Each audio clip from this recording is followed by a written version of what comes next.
Kami dari kelompok 10 yang terdiri dari Perkenalkan, nama saya Armiwati Dea.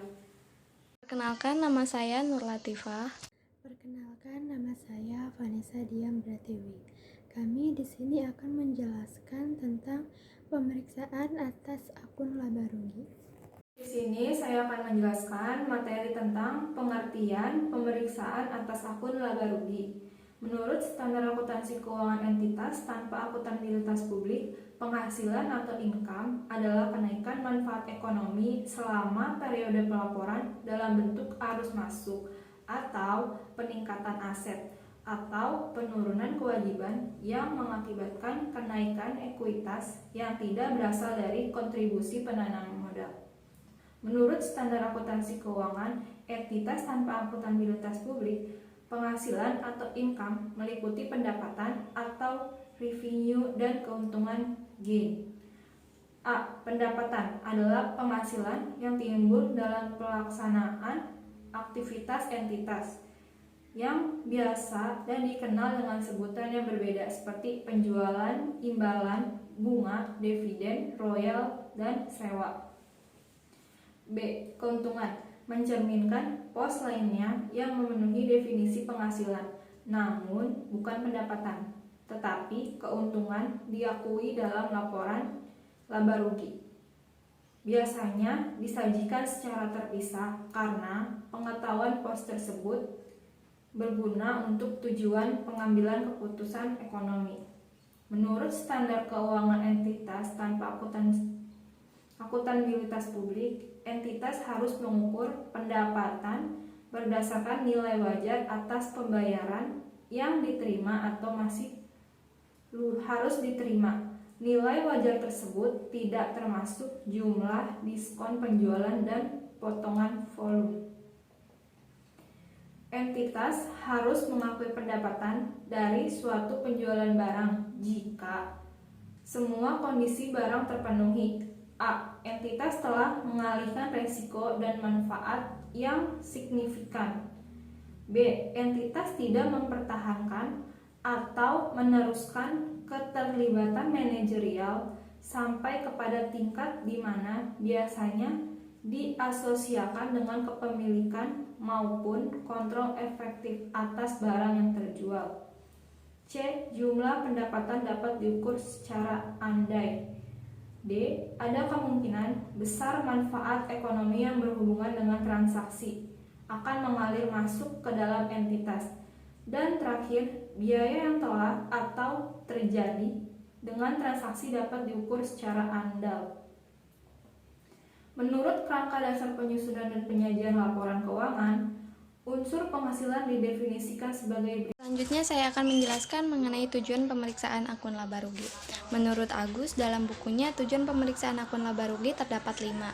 Yang pertama yaitu untuk memeriksa apakah terdapat internal kontrol yang baik atas akun laba rugi, termasuk apakah perusahaan menggunakan akrual basic untuk mencatat pendapatan maupun beban. Yang kedua yaitu untuk memeriksa semua pendapatan yang menjadi hak perusahaan telah dicatat di buku perusahaan, dan apakah pendapatan yang dicatat betul-betul merupakan hak perusahaan dengan menggunakan cut-off yang tepat. Yang ketiga itu untuk memeriksa apakah semua biaya yang menjadi beban perusahaan telah dicatat di buku perusahaan, dan apakah semua biaya yang dicatat betul-betul merupakan beban perusahaan dengan menggunakan cut-off yang tepat. Yang keempat yaitu untuk memeriksa apakah terdapat fluktuasi yang besar dalam perkiraan pendapatan dan beban jika dibandingkan dengan tahun sebelumnya maupun jika dibandingkan dengan bulan per bulan atau jika dibandingkan dengan anggaran pendapatan dan beban. Dan yang terakhir yaitu untuk memeriksa apakah pendapatan dan beban telah dilaporkan sesuai dengan standar akuntansi keuangan ETA, PSAK, atau IFRS. Menurut Agus, audit prosedur disarankan adalah sebagai berikut. Yang pertama, pelajari dan evaluasi internal kontrol pendapatan dan biaya, termasuk transaksi jual beli saham, pembayaran dividen, dan sertifikat saham. Yang kedua, minta rincian laporan laba rugi untuk periode yang diperiksa dengan angka perbandingan untuk periode sebelumnya, dan lakukan analytical review prosedur dengan membandingkan rasio tahun lalu dan rasio industri. Yang ketiga, minta rincian laporan laba rugi untuk periode yang diperiksa, bandingkan dengan budget untuk periode yang sama. Hitung varians dalam rupiah maupun persen. Yang keempat, minta rincian penjualan per jenis barang yang mencantumkan kuantiti barang yang dijual dan nilai uangnya selama setahun. Bandingkan kuantiti yang dijual dengan pengeluaran barang pada kartu persediaan. Yang kelima, periksa cut-off penjualan atau ada tidaknya pergeseran waktu pencatatan penjualan, dan cut-off pembelian atau ada tidaknya pergeseran waktu pencatatan pembelian. Yang keenam, periksa subsequent payment atau ada tidaknya unrecorded liabilities dan subsequent collection atau ada tidaknya unrecorded receivable. Yang ketujuh, buat analisa perkiraan biaya atau pendapatan yang kemungkinan dinyatakan pihak pajak atau untuk keperluan pengisian SPT, koreksi fiskal, dan kemungkinan timbulnya contingent liability. Yang kedelapan, periksa kepatuhan peraturan perpajakan tentang biaya dan pendapatan. Yang kesembilan, periksa daftar gaji, tes kesesuaian perhitungan PPh 21 dengan peraturan pajak. Yang 10, bandingkan total biaya gaji yang tercantum dalam perhitungan laba rugi dengan SPT PPh 21. Yang ke-11, bandingkan data yang ada dalam daftar gaji secara tes basis dengan personal file.